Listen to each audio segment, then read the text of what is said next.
The election of 1800 is a presidential election, and it's between John Adams, who's on the right, he's a Federalist, and Thomas Jefferson, who's a Democratic Republican, and he's on the left. The election of 1800 is a little bit different than some of the other elections. For one, it was the first time that a party that was in power would be overthrown without any violence, without any bloodshed. So that's one of the reasons why it's called the Revolution of 1800. The other reason that the election of 1800 is so interesting is because it was a messed up election. So before 1800, the Electoral College voted for each person that was running for president and vice president. So they had 2 votes, and they submitted one of the votes for president and one of the votes for vice president, but those 2 votes weren't distinguished by position. So you just voted for 2 people. And the person with the most votes became president, and the person with the second most votes became vice president. This system is not designed thinking about political parties, right? The Founding Fathers never thought about political parties, certainly not a 2-party system. So this is how this became a very unusual election with a turnout that they never expected. Here's a map of the votes for the people who voted for John Adams, who's a Federalist, and that's in red, and those who voted for Jefferson, he's a Democratic Republican, that's in blue. So do you see a pattern?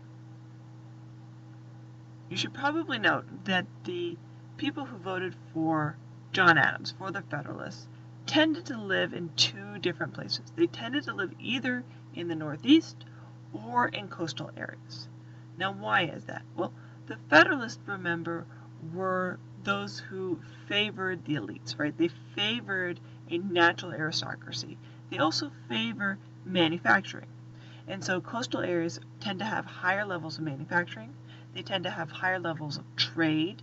They tend to have higher levels of people who are educated and elite. And so these are people who tended to vote for Federalists and like the Federalist perspective, as opposed to those people who lived in western areas who tended to farm, who may not have had a large amount of education, maybe they did, maybe they didn't, but they were those who were not as interested in manufacturing and trade and were much more interested in open land, wide electoral privileges, right, being able to vote without a lot of property, and they tended to be farmers, and those are the ones who supported Jefferson's perspectives. Now, as I said before, the Electoral College, each member of the Electoral College had 2 votes, and one was supposed to be supported the person who was president, and the other vote was for those who would be vice president. Now, Jefferson's running mate was Aaron Burr of New York, and John Adams' running mate was Charles Pinckney of South Carolina. And the idea was that all the Electoral College voters, the electors, would that were Democratic would submit a vote for Jefferson, and all but one of them would submit a vote for Burr, so that Jefferson would become president and Burr would become vice president. But if you take a look at this table, you see that they messed up. The electors, each one of them submitted a vote for Jefferson and a vote for Burr, right? There should have been someone who abstained to vote, but didn't. You see that the Federalists got it right? There's 65 votes for John Adams and 64 votes for Pinckney, right? And then that one elector decided to, rather than abstain, he voted for John Jay, was another Federalist, as sort of a hey, we like you type of vote.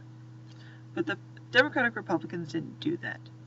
So now there's a fight over who gets to be president. Now, there was decided that Aaron Burr should have been vice president, but he doesn't step down.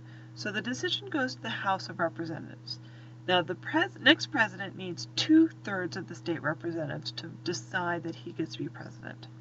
And the House of Representatives is filled with people who are leaving office, right? They're the ones who didn't get reelected, and they're mostly Federalists. Now, these Federalists tend to support Hamilton, and he's the real power behind the scenes. And Hamilton hates Burr. They used to be very good friends, but they had a falling out. And Hamilton hates Burr more than he dislikes Jefferson. He dislikes Jefferson quite a bit. Hamilton's decision to help Jefferson become president, because he dislikes Burr so much, makes Jefferson president, Burr vice president, but taints that Jefferson-Burr relationship during that presidency. Now, Burr's only vice president for Jefferson's first term. That's because this vote basically destroyed Burr's political career, both on the federal and state levels. Thomas Jefferson no longer trusts him because he didn't step down. Aaron Burr blames Hamilton, and they end up getting into a duel in 1804, and Burr kills Hamilton. Then Burr is a fugitive, right? He tries to escape south.